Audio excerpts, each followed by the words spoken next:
A very good evening to our viewers. Thank you for joining us tonight on the agenda. My name is Toivo Jebela. Tonight on the platform, we are welcoming back former Prime Minister and Swapo veteran Nahas Angula to help us digest the outcome of the Presidential and National Assembly elections that took place a week ago and whose results were announced this week, to see how he perceives the messages that are emerging out of that election. Thank you very much, Tate Angula, for making time. It's always a pleasure. We haven't spoken in a long time. You are looking very good, looking younger at the age of 81. So thank you for making time. This week, you were quoted in my newspaper, Namibian Sun, in which you said that this could be the worst election in post-independence Namibia. If you can expand on what you meant by that. Well, I was referring to the way the Electoral Commission of Namibia organized, conducted, and managed or mismanaged the voting process. Yeah. It was really pathetic. People came out in their thousands. They wanted their voice to be heard, but they stood in the lines there, sometimes for more than 10 hours. And I'm quite sure some of them might have just given up. The supervision was very poor, and I'm not quite sure whether the returning officers were communicating with the head office. But you go to a polling station, you don't even know who's a returning officer. You can't identify that person. It was really pathetic. Absolutely. You spoke also in that article, we quoted you also sharing your experiences. How was it? What can you tell us about what transpired with yourself on the day? On that day, I went to different polling stations. I went to Dagbreek, Klein Windhoek. I found it was completely full, and apparently we are too many old people there. In that area, the queue for the above 60 was more or less as long as the queue for the young people. Then I came to Aerosports office. That was even worse. Then I went to Centauras. That was now around 4 o'clock. At least I found, because I was trying to find a polling station where there are many young people. Yeah. Trying to elicit their sympathy. Yeah. So when I went to Centauros, they were not old people. Yeah. They were young people. So I took courage and I said, ladies and gentlemen, I know that we are equal, all of us, but my name is Mr. 80 plus. Yeah. Then the young people laughed and they said, oh, 80 plus, just go ahead. Yeah. That is how I eventually ended at the polling station. Yeah. Going in the polling station, I found that the stations were just one line station. I would have expected that there would be something like 3 lines with different, you know, Queues, yeah. People going to different booths. I only found 2 booths there in that polling station. And that is what made the administration and management very slow. Yeah. And I'm not quite sure whether ECN management learned anything from the polling which took place a week before of the security cluster people. I thought they could have learned something. Yeah. Now you are sitting there in the sun, Even if you go there with your camping chair, the line is simply not moving. Then, when nature calls, you want to go to a toilet or something, there are no toilets. And I said, how can you organize a thing like this? Why don't you put up temporary toilet facilities, ablution facilities, so that people feel comfortable? Absolutely. So it was just pathetic, to say the least. That is the administration and management of the election itself. Absolutely. Yeah.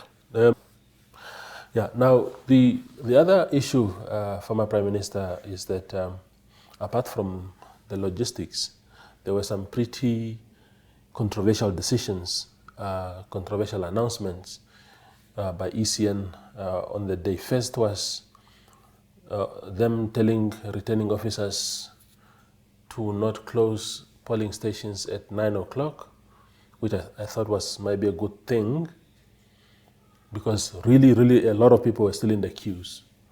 But there was no definite time to say you may allow people in now from at least 9 until 12, and whoever is found might be in the queue at 12 o'clock can vote, or whatever, just say don't close. That I thought was an open-ended instruction. But then there was this thing of extension, vote extension. Again, the principle for me is not bad to extend voting when so many people were left out, were being left out. But the choice of where this must happen in the country at the expense of other areas in the country is what many people found to be controversial. What was your interpretation of that? Well, the extension for the night of 27th September, I think that was okay, because we have to balance the constitutional right of people to vote and the legal processes, you know, what the legal processes are saying. Even the extension for the next 2 days, I have no problem with it. The only problem I have, they were supposed to allow all the stations to remain open, all the stations. Now, how did they come to the decision that station X should close, station B should open? How could that happen? Yeah. Now, you have now people, those who have got resources, parties with resources, they are ferrying people from long distances to, like from Rundu to Shakati. Really, why didn't they allow polling station to be open in Rundu? Why a polling station in Shakati but not in Rundu? You are disenfranchising people. Yeah. In other words, you are on a thin ice. You are skating on a thin ice, because that can be interpreted as suppression, voter suppression. That was not thought out properly. Yeah. Yes. Windhoek, Commerce, the entire Commerce region, which is the most populous region of all in the country, had one polling station for during that extended voting process. Again, a controversial decision in the eyes of many. Yes, indeed. One could have said, well, it was a problem, if they say it's a problem of resources. Now make sure that there is an open polling station in every constituency, at least every constituency. That's one, yes. At least one. Yeah. So that people can organize themselves how to reach that that polling station. Unfortunately, if you go to a constituency like in Eastern Yoshikoto there, Nekarija Pingana something, it's a large area, and there are no roads. Perhaps you've also to take that into consideration, that this is a large area, there are no roads, and to enable citizens to exercise their democratic right, let us open so many. But the ECN has really a serious explanation to make as to the choice why certain stations were opened and others were not opened. Yeah. For us in the media, the problem that we had with ECN is that they were communicating half-heartedly. They were very choosy in who to speak to. They spoke to MBC most of the time.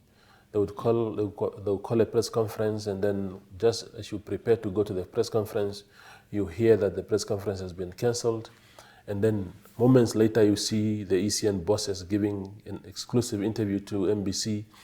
I don't know what that was about, but there is also political parties who are saying that they were essentially excluded from some of the key decisions, especially voter extension and where this extended voting must take place. Parties are saying, the opposition in particular, but parties, including the ruling party, as a matter of fact, they were not consulted. It was not an inclusive decision.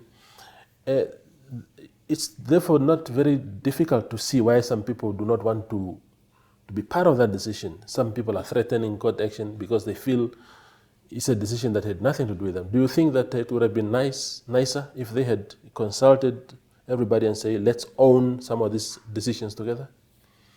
Consultation is always better if you have too many stakeholders. You should not be seen to be making arbitrary decisions affecting other people's interests. That is not in order for an institution like electoral commission. They are supposed to consult even Mr. Lucato, wherever he is. They are supposed to consult him. No. If the consultation was so poor, the only way we can get over this is for some kind of investigation to be done. Yeah. I don't know by whom. Really to find out what went wrong. Yeah. And get a proper explanation to the public. Absolutely. Do you think now that with all those challenges and problems and ill consideration by ECN, do you think the outcome that was announced on Tuesday night is in any way or shaped by any of those things, or do you think that there's no way that any of those decisions would have affected and influenced the final outcome? The outcome, I think, is fairly fair. It's representative of the population. I know that something like 300,000 people didn't go to the polls. You don't know whether they didn't show up, or they got discouraged, or whatever. Or they showed up, but the processes prevented them. Yeah, you don't know exactly what happened. If 1,400,000 people registered and only about 1 million voted, you know that there are citizens who were left out, but how do you find out what happened? It's very, very difficult. So, but I think the best way to deal with this, for the sake of the future, so that we restore confidence in the Electoral Commission, is to put up some kind of inquiry and trace the steps. The controversy started already with this choosing of a printing company. And I don't know why they had to do that at the last moment. Then the people started now to say all sorts of things about this company, and they don't know what to believe. Who owns this company, actually? Then there you are. They said that they printed more papers than the voters. You go to a polling station, papers are finished. Now, the returning officer, you are there to check the boxes, and they look at the line. I would have thought that every region or every constituency will have additional ballot papers. Just in case. Just in case. So that a polling officer can now contact the supervisor, the constituent supervisor, that they send us some ballot papers. Yeah. Now the question also of these tablets. As I said, when I went to Centauras, I only found one tablet there. Now, you put your index finger, the thing is not registering. The person is not able to say, oh, bring another one. I think it was poor planning. I don't know. But really, to restore trust in the ECN, there must be some kind of a new party. Yes. Especially ahead of another election next year. Yeah. Yeah. Is your vote a secret? Is Nahas Angula's vote a secret, or is it pretty obvious? It's a Swapo veteran, you voted for the ruling party. That question, I will answer it tomorrow. You'll answer it Not tomorrow. today. Okay. Yeah. Let's talk about the outcome. Swapo party lost 14 seats in 2019, then they lost 12 more this year.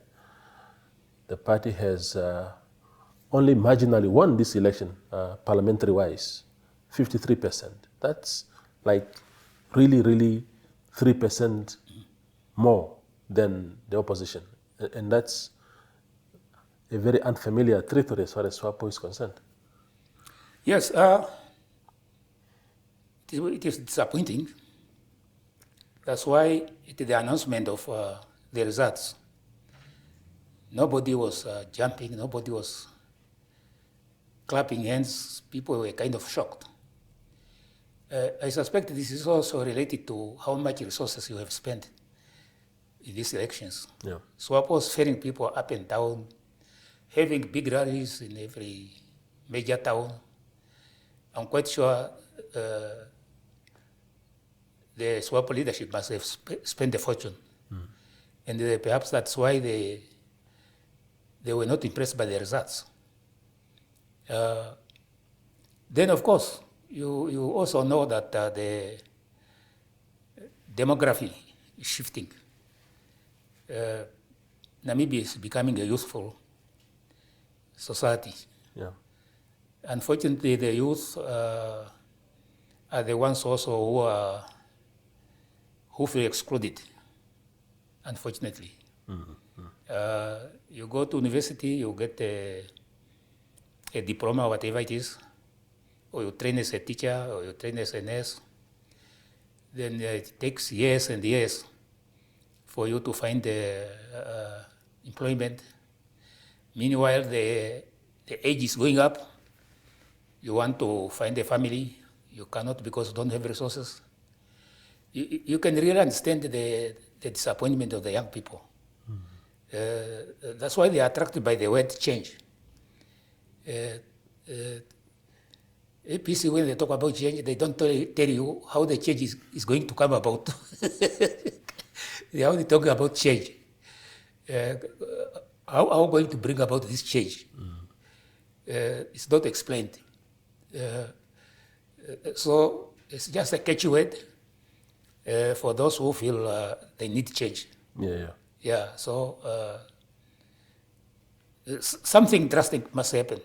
Yeah. At least targeting young people. Yeah. Swapo, during the campaigns, sort of preached, while IPC was talking about change, Swapo mostly preached continuity. The legacy continues and all sorts of things. And I wonder whether that was also self-defeating, especially when so many things are not well. You just articulated now the conditions that young people are enduring at the moment. So if you're a young person who has been at home for 5 years after university without a job, and you are told that the legacy will continue, it is as if it's to say that your condition also will continue. Do you think that the messaging there was also a bit off? Yes, to some people, it was not reassuring. But obviously to old people want stability. And when we elders were clamoring to be given a chance to vote first, it provoked the young people. Yeah. Because they said they want us to be left without voting and all that. So it's a question of balance. But sometimes we like to make general statements which if asked to explain, we might not be able to explain such statement. Things like, we are going to beneficiate our resources. Do we know what beneficiation means? You need a lot of energy. Do we have enough energy here? You need technology. Yeah. Do we have such technology here? Or we are just telling people because we have to say something? You know, we have potential. We should look, for example, young people. Many young people are attracted to sport. Why don't we promise to improve sport facilities in every region for different sport codes? Many young people will be happy. If you put up a small stadium in a small town, young people will be happy to go there, do their soccer, do their volleyball, do their whatever, those kind of things. Or say, let us look around. We must have a public works program. We have clinics falling apart. We have schools falling apart. Why don't we put aside money and say, young people with technical know-how, we want you to organize yourself in your small company so that you can go and repair and maintain equipment in hospitals or desks in the schools or something which is doable, something which can really be done. Straightforward, not complicated. Straightforward. Yeah, absolutely. Yeah. Do you think, Tate Nahas, that after the 2019 performance of the ruling party, losing its two-thirds majority, President Geingob only winning with 56%, do you think the party has acquitted itself well in the past 5 years? Because that was a wake-up call. And the expectation at the time, in fact, the former president, the late president, said, "We have heard you." That was his immediate reaction to the result. "We have heard you." In other words, you have sent very clear messages at the poll, and we have heard you, and we are now going to do exactly what you want us to do. 5 years later, the party gets even more or lesser votes. Yeah, it was that "we have heard your message" created expectations. People were thinking that things are going to be done differently. Nothing has changed.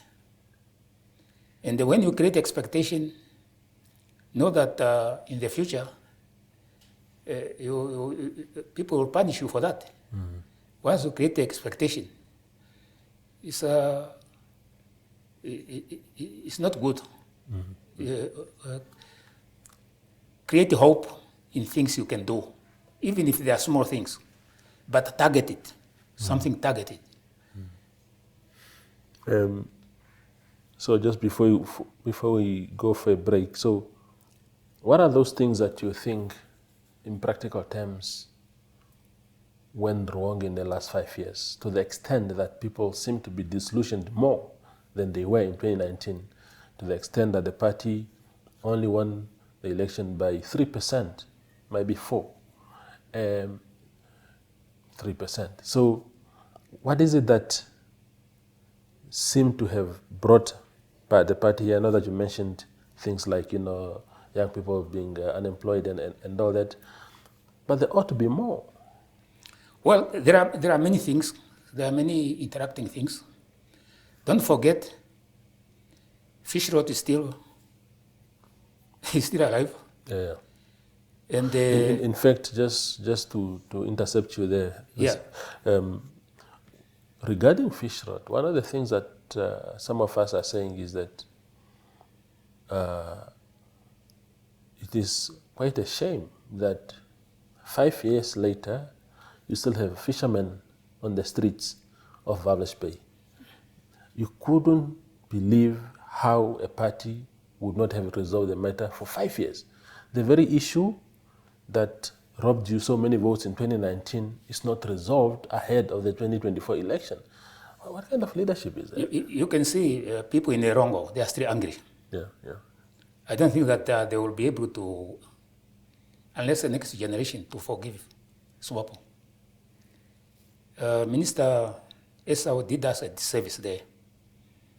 The way he handled that sector of fisheries. You know, you have companies employing 2,000 people. You take away the fish quota, then you send all these 2,000 people in the street. They lose houses, they lose cars. Some of them commit suicide. It was really a damage. And you go to Erogo there, you can feel it. People are not happy. Yeah, people are not happy. So I'm not quite sure why. I know efforts were done to give fish quotas to send the company to employ all these other people, but I don't know how many were employed and for how long. And it is simply an unfortunate situation. Yeah. I mean, one of the problems that I was in Walvis Bay in September. I was doing a town hall meeting there, which was live streamed on our platforms, and we were just talking to people ahead of the elections. We went from region to region, and when we went to Erongo, one of the issues that came out of that meeting was that, and the meeting was not even, the town hall meeting was not even for the fishermen. It was just a community engagement with the media, talking to the people about a variety of things, because I had a panel of the governor, the councillor for Walvis Bay Rural, and the representative of the fishermen. That hall, we had only organized about 50 chairs, because we anticipated a small crowd audience of 50 people. And then we had about 600 people in that hall. The majority, 90% of them were fishermen, and their relatives and stuff. The things that were telling us is that scheme that you just mentioned, where fishing quotas were given to companies to take in some of these guys, it was not followed through. So they sign, everybody goes their way. Some people are brought back into these companies no longer as fishermen. You are mopping the floor now, earning only a quarter of what you were earning. And people are unhappy with these kind of things. That is what I observed. But we'll go for a very short break and then return with Nahas Angula. As the holiday season draws near, ShopRite and Synergy Chatbot are delivering the Christmas spirit. Welcome at Santa's Wishlist. Follow the instructions to submit your drawing and letter to Santa. Step 1. Start by drawing a picture for Santa. And when you're done, just jot down a few details about yourself right next to it. Step 2. Scan the QR code and it will open up WhatsApp with a little message that says #ShopRiteSanta. Just send that message to Santa. Or if you like, you can also type #ShopRiteSanta into WhatsApp and send it to the number as indicated. Step 3. Follow the simple steps in the chatbot and submit your name and age, and most excitingly, the present you've picked from the list. Don't forget to include your physical address so Santa can find his way to you. Step 4. Once you've completed the previous steps, snap a photo of your drawing and your letter to Santa to submit your entry. Now, remember, I'm looking forward to all the wonderful drawings and letters you'll be sending my way. See you soon, and keep spreading that holiday cheer. Ho, ho, ho!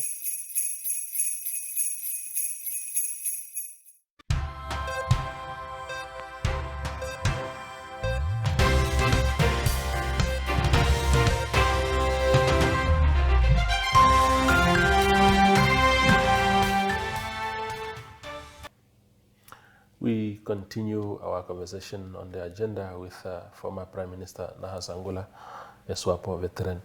Now, Tate Nahas, I still want us to talk briefly about Swapo, and before we venture into the opposition statistics.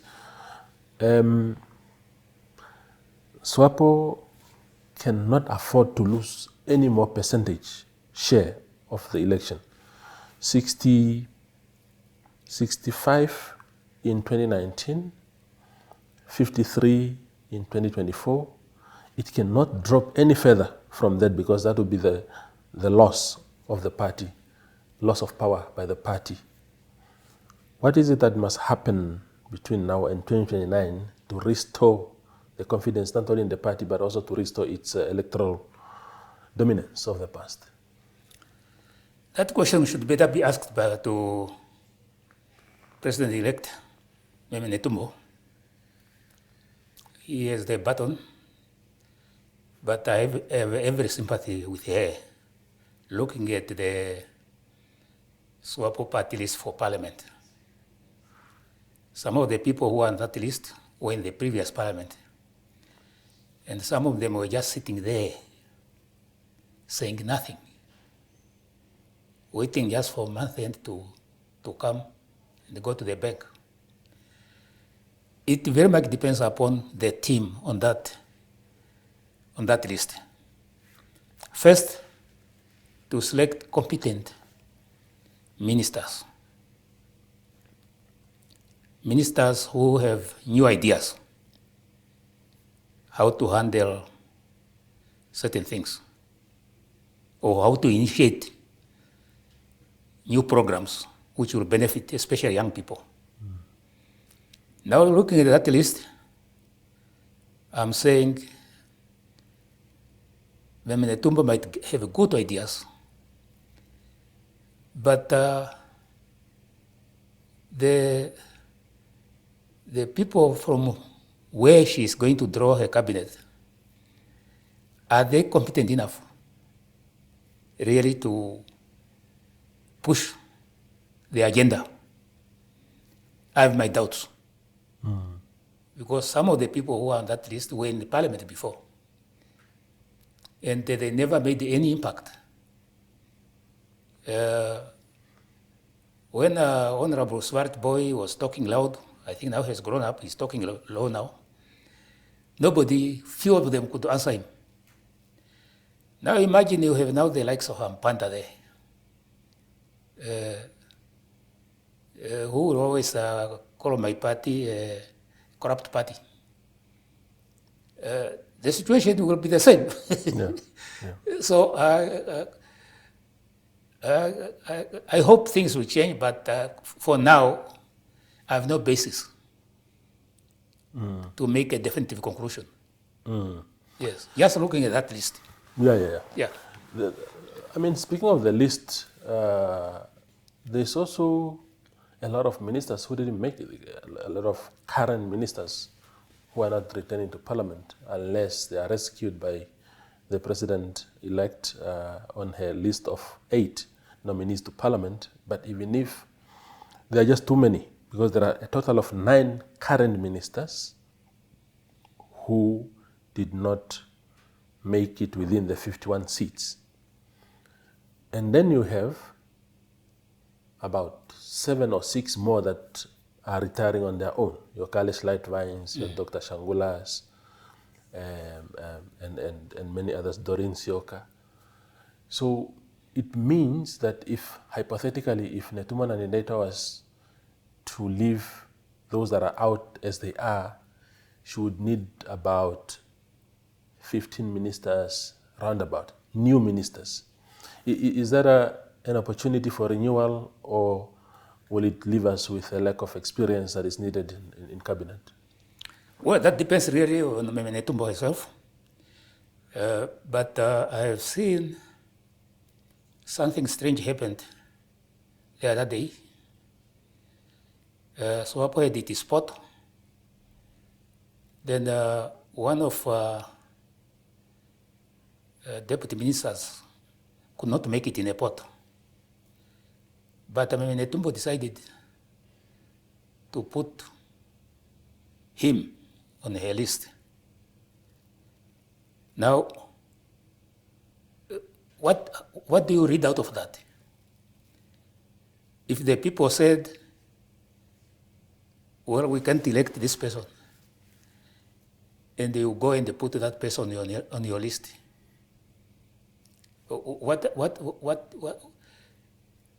Are you saying that the college, people who participated in college didn't exercise their mind properly, or what you're saying? The same thing now with the ministers who are not going back to Parliament under similar circumstances. How do you choose whom to put on your list? But it is in their own hands. It will be her decision. But it will be difficult now if you take some and leave some out. You are making a statement. I'm not in a position to advise her. But there are many people, there are many citizens. Some of them are not even members of Swapo. Look around. In our new government, in our first government, we had the late Harry Girls there, let his soul rest in peace. We have some other people there who were not really Swapo members. But Nuyama took them took them in to provide some technical support. Harry Girl was appointed as a Minister of Finance. I remember. Yeah,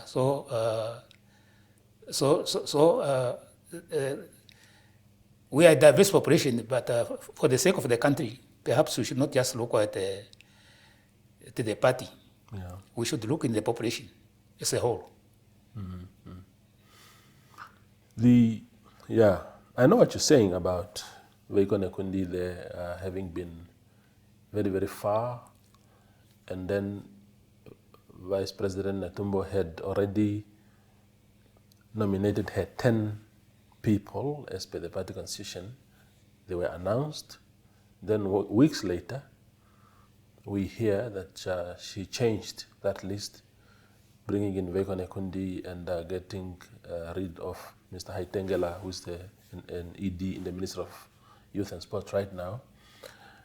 And I understand what you're saying, to say, look, if the majority of the people have rejected a person at that platform, why go against their collective wisdom and wish by bringing back those that were outvoted, if you like?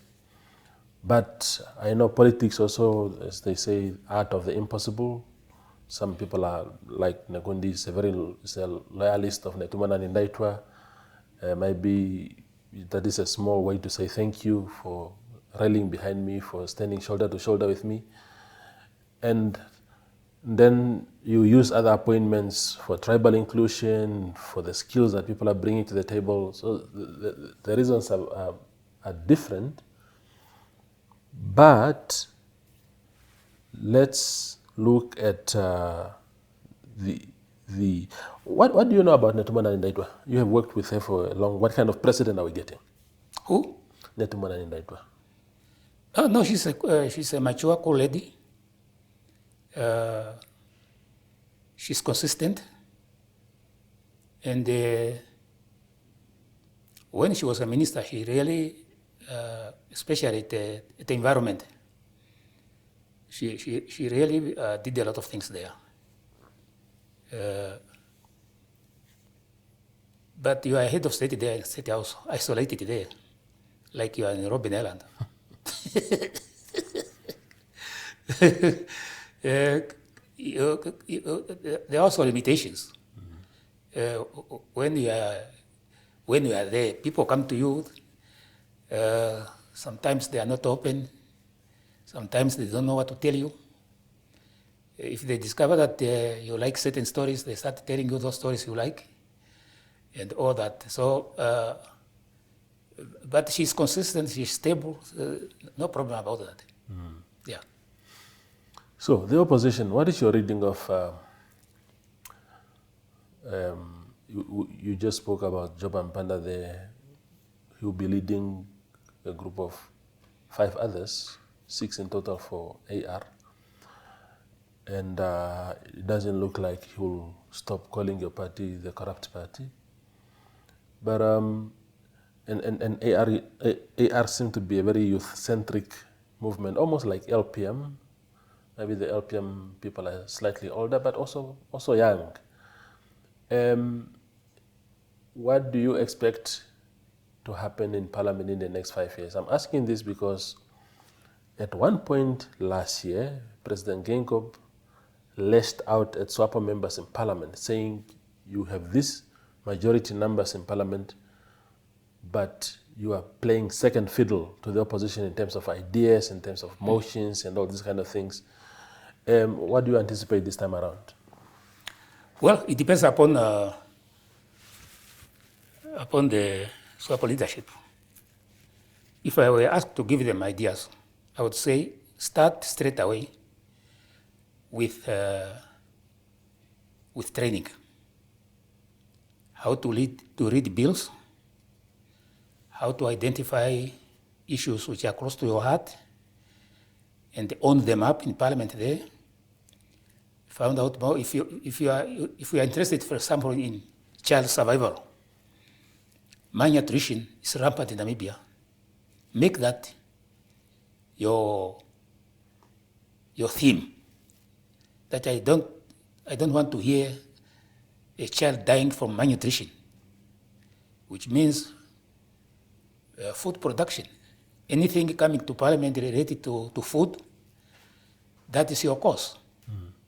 Talk about it and support it and whatever. I think it's very, very important, the new members of Parliament, all of them as a team, even before we select the ministers, to go some sort of orientation first, then really in-depth understanding of how Parliament works. I don't know even where she's going to get a speaker of Parliament. You need a speaker, you need a vice president.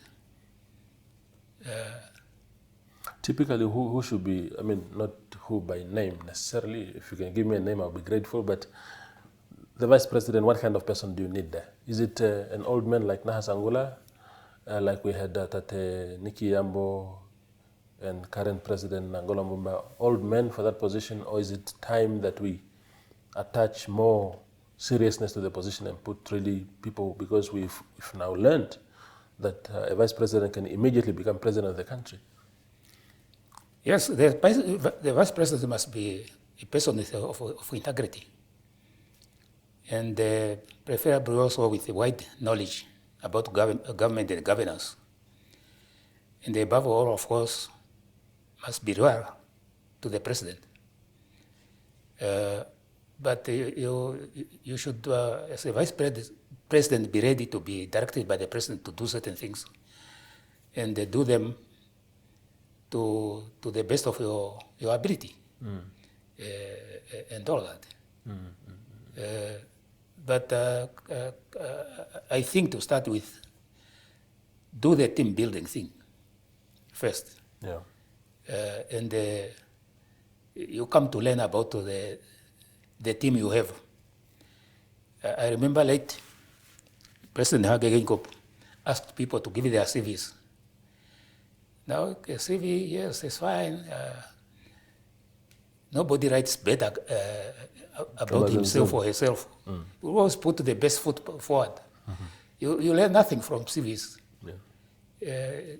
Perhaps 20% of it are fine, but there are many other things you have to learn about whether a person, if you have, for example, workshops or whatever it is, you have a Swapo school there, call people there, and they start talking about how laws are made, how policies are developed, and the ideals of the Swapo party. What does Swapo party stand for? So that you build, you have a common vision. Yeah. It's a team. Yeah. Yeah. One of the things that, in my view, I mean, that I think these limitations that are put on MPs. I remember there's a young lady there, Patience Masua, one of the eight nominees of the president, and she came into Parliament with fury, really defending young people. I remember there was a point when she stood up in Parliament to talk about the state of a school in Kunene region where children were sleeping on bare beds and stuff like that. And she sort of landed in trouble with party comrades.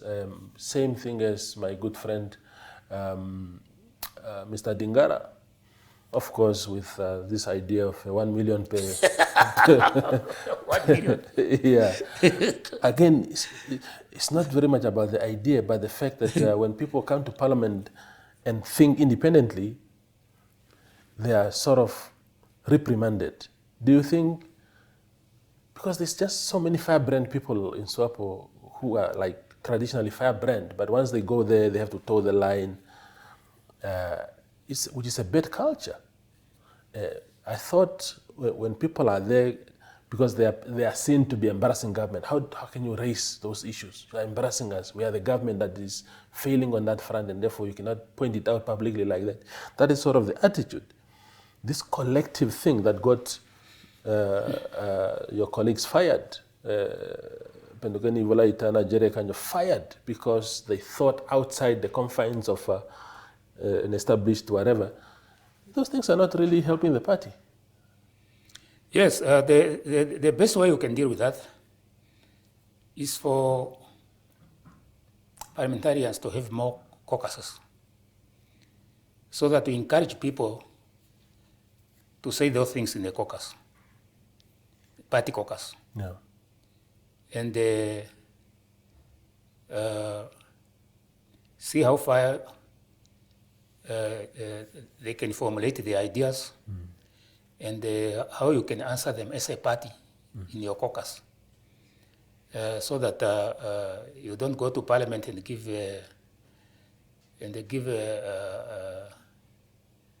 ammunition to the opposition. Yeah. Those things come about because of poor communication among party members. And so on. But at least there must be a balance. There must be a balance. Let people, if people go there and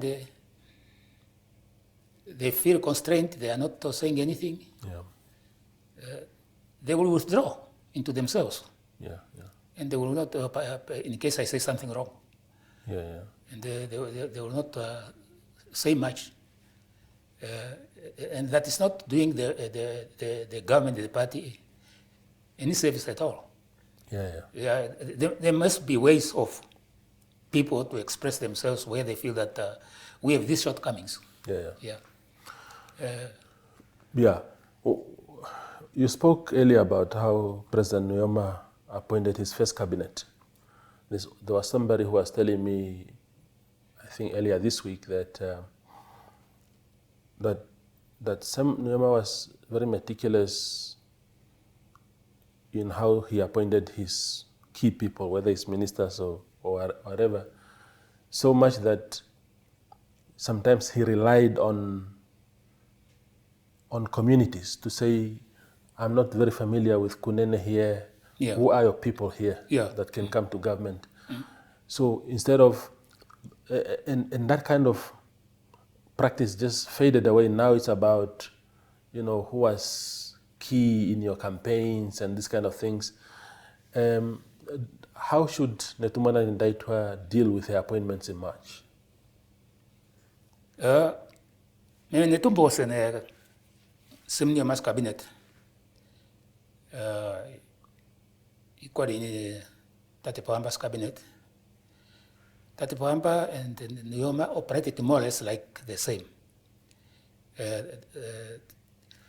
Being in touch with communities, being in touch with different type of people, and being able to know more about people who are going to put in your cabinet. Because even those on those lists, those people on that party list, we don't know each other very much. You come from Kunene, they come from Shkoto. We only impete at the Swapo primaries, the college. Then the next time we are in Parliament, So I'm quite sure Meme Netumbo has got all the experience how to deal with those kind of things. Yeah. Absolutely. In your final thoughts, former Prime Minister, if you can just give me the responsibilities of the opposition in Parliament, because it's not just about salaries and whatnot. They have and not laid back because no, we are opposition. We have no response. There ought to be very serious responsibilities from them as members of Parliament. Well, the opposition, they are there to advertise themselves. You expect them to be very vigorant because they are talking to the camera when you're in Parliament there. You want every day you go there, you say something, you appear on the TV. I would only say that they need to broaden their messages. Honorable Swat Boy is about land, but the actual message is identity politics.